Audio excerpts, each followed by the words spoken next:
Sebelum menonton, jangan lupa like, subscribe, dan tekan tombol lonceng. Selamat menyaksikan. Halo sahabat Eljon, kembali lagi di Eljon Medical Forum dan kita masih akan membahas mengenai gagal jantung. Masih bersama saya Cynthia dan juga narasumber kita Dr. Widi Nugraha Hadian, dokter spesialis jantung. Nah, dokter, tadi kan kita sudah tahu gejala-gejalanya juga ya dok. Kalau penanganan pertamanya dokter ketika mungkin gejala tadi terlihat itu seperti apa dok? Oh ya, jadi sebetulnya karena pasien gagal jantung itu dominan ya ditandai dengan gejala sesak nafas, maka tentunya kita akan atasi sesak nafasnya dulu. Dan yang khasnya biasanya tuh kalau orang sesak nafas disuruh tidur ya sama Ya. orang di rumahnya. Nah, kalau kita udah Mm-mm. tahu penderita ini gagal jantung nih, jangan disuruh tidur, disuruh duduk dulu. Disuruh duduk posisinya itu lebih dari 45 derajat kalau bisa gitu ya. Jadi tidurannya kalau mau tiduran tuh duduk, biasanya dia tidurnya pakai beberapa bantal. Terus kemudian dilonggarkan bagian bajunya, dikasih oksigen jika memungkinkan gitu. Terus kemudian biasanya pasien dengan gagal jantung itu sudah tahu kalau dia harus minum obat untuk mengeluarkan kencing. Gitu nama obatnya, misalnya salah satunya furosemid, dia akan meminum obat itu dulu. Jadi biasanya seperti itu tata laksana awalnya. Nah, langsung dibawa ke rumah sakit kalau misalnya memang memungkinkan. Karena kalau pasiennya dibiarkan sesak nafas dalam waktu yang lama, maka lama-lama akan jatuh dalam keadaan hipoksia atau kekurangan oksigen. Kekurangan oksigen ini dapat berbahaya tentunya ke depannya gitu. Dia dapat mengakibatkan kekurangan oksigen di otak hingga penurunan kesadaran dan hingga mungkin meninggal jika memang tidak tertolong. Karena oksigen itu sangat vital bagi tubuh kita. Oke, jadi jangan ditidurin ya dok ya. Mungkin banyak yang biasanya orang Betul. sesak ditidurin. Betul. Salah Oke. satunya.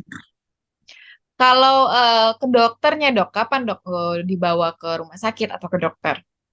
Ya, jadi buat teman-teman di sini bahwa tanda-tanda gagal jantung itu salah satunya mudah lelah ya, sesak nafas. Terutama tadi tuh mungkin kalau udah mulai ada eh, tanda-tanda sesak nafas yang signifikan, kayak lagi tidur, tadi tiba-tiba kebangun, sesak nafas, terus pas udah posisi duduk kok enakan lagi ya, terus kemudian apalagi kalau sudah sampai di tahapan yang berat seperti sesak nafasnya itu benar-benar sesak sekali kalau dalam posisi berbaring. Tapi kalau posisi tidur enakan, posisi duduk enakan. Nah, itu tuh dia merupakan tanda-tanda gagal jantung. Jadi kalau ada tanda-tanda seperti itu dievaluasi aja.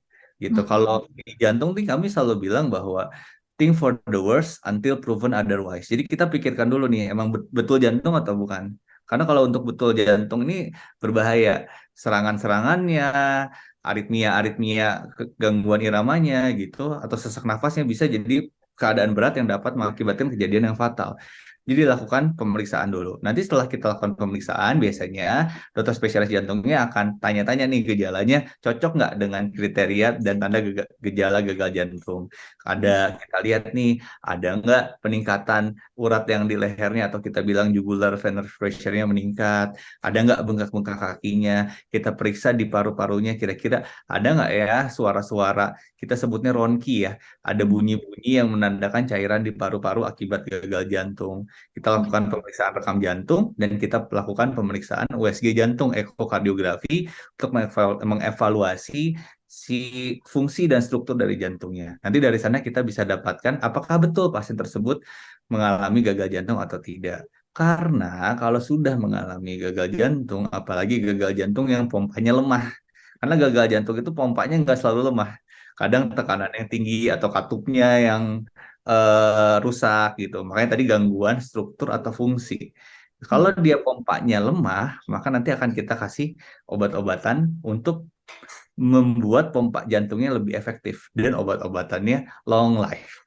Obat-obatannya seumur hidup gitu. Jadi pada pasien-pasien gagal jantung, maka yang paling penting setelah nanti kita lakukan pengobatan bahwa pasiennya tahu fungsi obatnya untuk apa sehingga dia juga tidak memberhentikan obatnya untuk sementara dan kemudian minumnya cairannya itu dibatasin karena semakin banyak pasiennya minum, maka akan semakin sesak juga nanti kan pompanya lemah.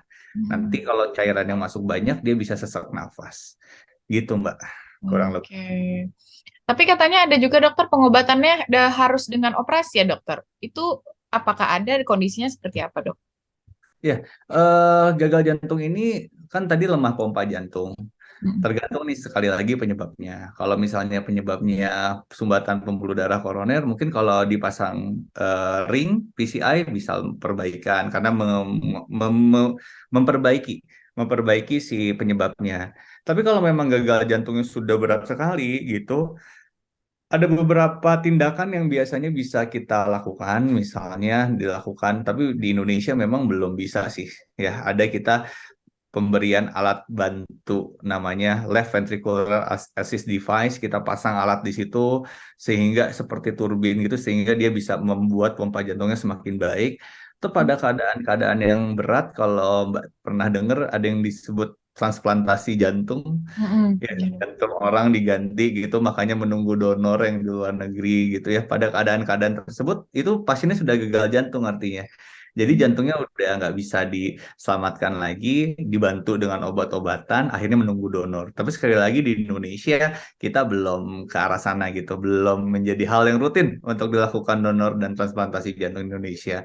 Jadi pada prinsipnya gagal jantung ini akan kita berikan obat-obatan yang Mm. rutin, itu pengobatannya satu, itu yang paling penting. Jadi di luar operasi dan yang segala macam, paling penting itu obat-obatan yang rutin tadi. Mm. Tujuannya biar nggak sesak nafas, tujuannya biar pompa jantungnya walaupun sudah lemah tapi lebih efektif dibantu obat. Tujuannya lagi biar tidak terjadi eh, aritmia yang berbahaya tadi, biar tidak tadi katanya dalam tidur meninggal mendadak ya. Kejadian-kejadian seperti itu kita berusaha cegah dengan obat-obatan, tentunya dengan memonitor kondisinya setiap bulan. Makanya pasien dengan gagal jantung mesti sering rutin kontrol, mesti minum obatnya rajin dan teratur, dan cairannya betul-betul harus dibatasi sesuai dengan, nggak boleh kurang juga, cairan itu nggak boleh kurang, harus cukup, tapi nggak boleh lebih pada penderita gagal jantung. Oke. Kemudian dok, Mas bisa dicegah nggak sih dok gagal jantung ini bagaimana dok? Tentunya bisa ya. Tentunya semuanya berarti kembali lagi ke pola hidup sehat dan screening medical check up. Karena gagal jantung ini terjadi seperti yang tadi akibat dari penyakit-penyakit jantung yang lain. Misalnya penyakit jantung koroner, penyakit jantung gangguan irama gitu, diabetes, hipertensi. Itu semuanya dapat mengakibatkan gagal jantung. Tentunya pola hidup sehat dan juga mengontrol nih diri kita nih sebenarnya kondisinya udah sampai mana sih gitu. Makanya penting untuk kita lakukan medical check up, kita periksa tekanan darah kita, gula darah, kolesterol, untuk semuanya mengevaluasi jangan sampai kita punya resiko mengalami penyakit jantung yang ujung-ujungnya dapat mengakibatkan gagal jantung. Pencegahannya tentunya itu. Dan semakin sering beraktivitas jika memang mampu berolahraga setidaknya 30 sampai 40 menit sehari gitu, 3 sampai 5 kali per minggu, tentunya akan menambah performa dan kekuatan jantung bahkan di usia yang tua. Bahwa penyakit jantung dan kardiovaskular ini sangat menurun jika orang tua di atas 60 tahun itu aktif berolahraga. Percaya atau tidak, orang tua tuh jangan disuruh istirahat terus, tapi disuruh beraktivitas untuk meningkatkan kualitas dan performa dari jantungnya gitu. Jadi selama memang tidak ada masalah ya. Tapi kalau udah sakit ya jangan dipaksa lari-lari. Tapi kalau misalnya masih sehat, masih mampu aktivitas yang banyak berolahraga, banyak bergerak, itu lebih baik dibandingkan yang sedentary life yang cuma tidur-tiduran aja, nonton TV gitu, malas-malesan Mm. gitu. Jadi Kalau mungkin itu. makanan juga dok. Makan. Mm. Kalau makanan sih sebetulnya sama untuk menghindari yang tadi ya, darah Mm. tinggi, kolesterol, diabetes, yang lainnya makanannya tetap mesti dijaga, dievaluasi agar sebetulnya kan kalau makanan itu prinsipnya adalah menambah kalori dalam tubuh. Mm. Dalam bentuk apapun nih, mau kita makan lemak, mau kita makan karbohidrat, itu menambah kalori dalam tubuh. Mm. Kalori itu dipakai untuk menghasilkan energi. Energi itu oleh aktivitas. Yang jadi masalah kalau kalorinya banyak, ya makannya banyak, kalorinya banyak, tapi aktivitasnya sedikit, energinya sedikit. Jadi kan kalorinya lebih banyak daripada energinya tuh. Jadi kalau kalori kan dibakar jadi energi, kalorinya lebih banyak dari energi. Kalori yang lebih banyak dari dipakai ini akan dijadikan cadangan.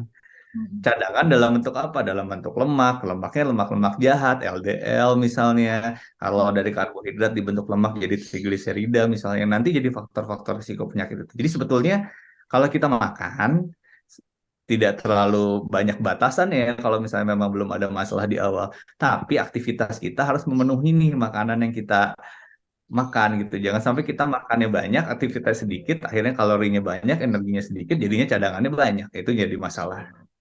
Oke. Nah, dokter ada juga nih yang mau saya tanyakan terkait dengan jantung, dok. Katanya kalau misalnya dada sering sakit itu tandanya ada gangguan pada jantung, itu betul apa enggak sih, dok? Kalau saya rasa itu dianggap betul ya. Hmm. Dianggap betul aja dulu. Think for the worst until proven otherwise. Oke, kalau misalnya kita sudah pastikan bukan jantung, maka kita nanti tinggal kasih nih obat sakit otot misalnya, atau mungkin GERD yang katanya sering disalahartikan sebagai penyakit jantung, penyakit lambung. Ya. Rasanya GERD jarang bikin sampai orang meninggal dunia gitu ya, sampai fatal gitu kan. Gitu, mendingan kalau memang ada nyeri dada, coba dipikirkan dulu jantung atau bukan. Ketika bukan sih kita nggak akan obatin jantungnya pasti. Gitu. Tapi ketika iya, maka kita harus evaluasi penyakit jantungnya seperti apa sih gitu. Oke. Nah, tapi ada juga dok, kalau olahraga kan tadi kita membahas olahraga ya dok. Katanya kalau yang apa namanya ada gangguan jantung itu tidak boleh berolahraga katanya dok. Nah, itu adalah hal yang salah. Hmm. Bahwa orang yang gangguan jantung, bahkan ada olahraga resep-resep latihan kita berikan pada penderita gagal jantung, pada penderita penyakit jantung koroner, itu ada resep latihannya sendiri. Gitu. Justru mereka harus berolahraga semampunya. Prinsipnya di luar semua resep latihan itu adalah harus bergerak, nggak boleh banyak diem, dan semampunya. Gitu. Kalau ada nyeri dada berhenti, kalau ada sesak nafas berhenti. Gitu. Makanya jarang dianjurkan olahraga nggak boleh yang kompetitif. Takutnya gara-gara gengsi jadi malah misalnya main badminton nih. Kan main badminton kadang-kadang semangat, bukannya nggak boleh main badminton, tapi kadang-kadang kompetitifnya itu yang membuat pasien-pasien tersebut jadi nggak kenal batas. Jadi sangat dianjurkan olahraga-olahraga yang sifatnya aerobik sih sebetulnya, seperti jalan kaki gitu ya, atau jogging, atau mungkin berenang, sepeda, itu sangat dianjurkan. Jadi boleh berolahraga pada pasien-pasien dengan penderita penyakit jantung, tapi tentunya dengan batasan-batasan dan porsi-porsi tertentu. Oke deh. Baiklah dokter Widi, terima kasih banyak hari ini udah sharing soal gagal jantung dan juga jantung. Terima kasih banyak dokter. Terima kasih, mudah-mudahan bermanfaat. Oke, pastinya dokter tadi sahabat Eljon, dokter Widi sudah menjelaskan ya mengenai gagal jantung, pencegahannya juga tadi yang paling penting, bagaimana menjaga kesehatan jantung juga terkait olahraga, terus makan makanan juga ya tadi terkait dengan mencegah darah tinggi, kolesterol dan lain-lain karena akan berpengaruh terhadap kesehatan jantung. Semoga berguna dan juga bermanfaat bagi kita semua. Saya Cynthia dan juga dokter Widi Nugraha, Hadian dokter spesialis jantung. Pamit undur diri, sampai jumpa. Hai, saya Putri Anggreni, perwakilan dari DKI Jakarta 2. Jangan lupa like, comment, and subscribe. Terima kasih.